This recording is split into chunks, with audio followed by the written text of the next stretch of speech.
Bonjour à toutes, bonjour à tous. Nous sommes le vendredi 2 septembre 2022. Voici les titres de ce journal. C'est une page qui vient de se tourner. Après 13 ans de bons et loyaux services, Monseigneur Philippe Ballot a quitté son poste d'archevêque de Chambéry. Nous avons assisté à sa dernière journée et à sa dernière messe. Et puis nous irons à la découverte de l'Académie des Perroquets. Ce drôle de centre vient d'ouvrir à Clermont en Haute-Savoie. Il est dirigé par Franck Avidic, un véritable passionné de l'animal. Nous le verrons dans ce journal.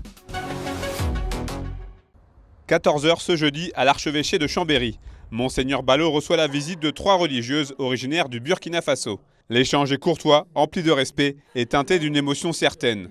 Nommé le 23 juillet dernier archevêque de Metz, Philippe Ballot quitte donc la Savoie après 13 ans de bons et loyaux services. Eh bien, je suis serein, on va dire comme cela. Et donc, il y a aussi ce sentiment d'arrachement, de déracinement. Mais comme c'est une réalité qui se vit dans le cadre de l'Église, c'est-à-dire de cette grande famille des chrétiens qui est répandue dans le monde entier, on pourrait dire que c'est quelque chose de l'ordre de la famille que je vais vivre. Je quitte une partie de la famille qui est ici pour rejoindre une autre partie qui est en Moselle. Donc c'est un état d'esprit positif, mais avec au fond de soi un peu de nostalgie. Né en Haute-Saône, Monseigneur Ballot va donc se rapprocher de sa terre natale. En attendant dimanche où il deviendra officiellement archevêque de Metz, l'ecclésiastique dresse un bilan forcément positif de ces années savoyardes. L'excellent accueil que j'ai reçu, et puis je garde que je me sens de cette terre. Je me sens bien. J'ai l'impression, plus qu'une impression, que j'y ai de nouvelles racines qui ont grandi. La Savoie est dans mon cœur, elle y reste, ainsi que ses habitants.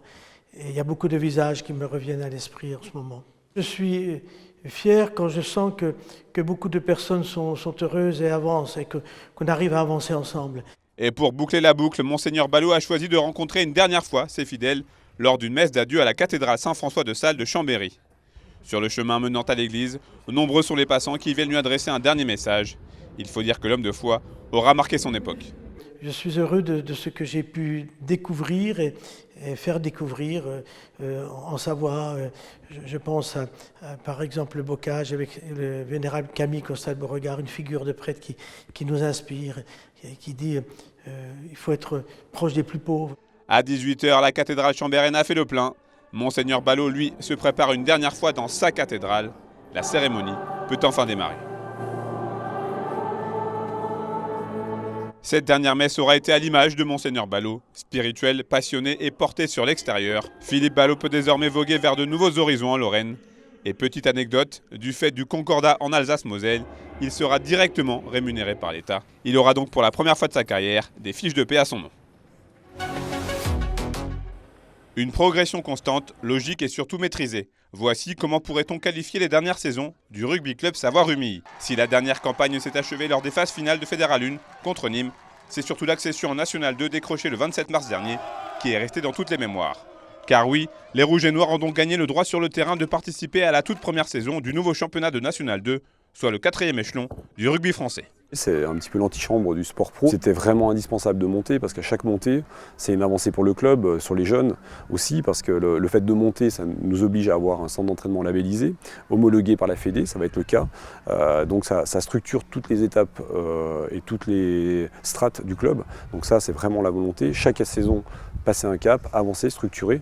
Donc, et puis on reste le club leader en Haute-Savoie. Voilà, ça c'est quand même l'ambition chaque saison, saison après saison, et de performer, d'avancer, de progresser. Donc la montée en National 2, elle s'inscrivait dans cette logique. Et pour cette nouvelle aventure, l'effectif au Savoyard a été largement renouvelé avec l'arrivée de 8 nouveaux joueurs. Si la saison dernière, le RCSR avait l'ambition de monter au niveau supérieur, cette année, les objectifs seront forcément un peu plus mesurés. C'est une année de montée, donc forcément c'est un nouveau championnat. Même si on connaît un certain nombre d'équipes, il y a eu beaucoup de mutations dans ces effectifs. C'est un nouveau championnat, donc la première des choses, c'est quand même d'assurer le maintien. Ça serait vraiment un coup d'arrêt de redescendre, donc c'est d'assurer le maintien. Et puis c'est vrai qu'on a quand même envie d'aller chercher cette 6e place qui serait qualificative pour revivre les phases finales, parce que comme on l'a vu à l'occasion de la réception de Marmande ou de Nîmes, quand on a 3500 personnes dans le stade, de l'engouement à revendre, je crois que c'est pour ça qu'on se bat. Au niveau du staff technique, les choses ont également évolué, avec l'arrivée d'un nouvel entraîneur pour les 3/4 en la personne d'Éric Thomas Michel. L'ancien bergalien fera donc désormais équipe avec Maxime Mermoz, toujours en charge des avants. Et à l'aube de cette nouvelle expérience, le nouveau technicien rumilien a déjà pu se faire une idée des forces et des faiblesses du groupe après la préparation. Arriver un petit peu à jauger, à évaluer chaque joueur sur sa capacité à répéter les efforts. On a axé énormément sur l'assimilation du projet de jeu, on a changé certaines choses par rapport à l'an dernier, on a conservé aussi ce qui marchait très bien. L'idée maintenant est de faire que la mayonnaise prenne, que les joueurs assimilent réellement et adhèrent au projet de jeu.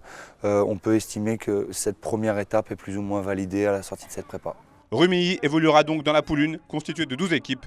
Premier rendez-vous à noter dans les agendas des supporters, la réception de Mâcon au stade des Grangettes, le dimanche 11 septembre.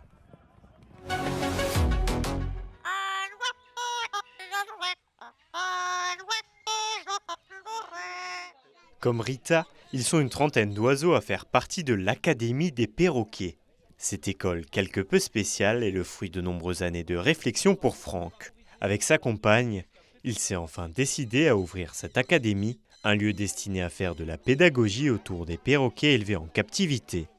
Ancien vétérinaire, Franck conjugue sa vie avec celle des perroquets depuis plus de 20 ans. Son amour pour cet animal est inconditionnel. J'ai été attiré par leur intelligence, leur beauté et le contact, ça s'est fait tout de suite.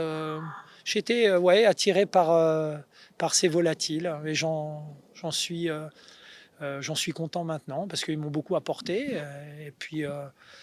et j'espère que ça va durer le plus longtemps possible. Entre démonstrations de vol et mini-spectacles, la visite proposée à l'Académie des perroquets dure près de 2 heures. Un temps nécessaire pour mettre de la magie dans les yeux du jeune public. C'était incroyable, les oiseaux qui volaient et tout, c'était trop joli. J'ai beaucoup préféré le perroquet qui chante par là, c'est marrant. Du côté des parents, même réaction, ils semblent conquis par l'expérience. Je trouve que c'est vraiment 2 passionnés qui font vraiment ressentir leur émotion plus profond. Ils arrivent à nous faire communiquer justement leur émotion et ça c'est vraiment chouette. Et puis on voit que tout est très bien entretenu ici, donc je pense qu'en effet ce sont des passionnés qui veulent transmettre leur passion. Une passion qui va encore plus loin. Franck propose également des stages et formations pour les personnes souhaitant faire l'acquisition de leur propre perroquet. C'est déjà la fin de notre édition. Merci à vous pour votre fidélité à l'information sur 8 Mont Blanc. Tout de suite, place au bulletin météo de Thierry Polm, puis vous retrouverez une rediffusion de notre émission en tête-à-tête. L'épisode sera consacré à Antoine Ménage, un véritable funambule des temps modernes qui redessine le paysage de nos montagnes. Passez un très bon week-end et à lundi pour votre prochain rendez-vous avec l'actualité.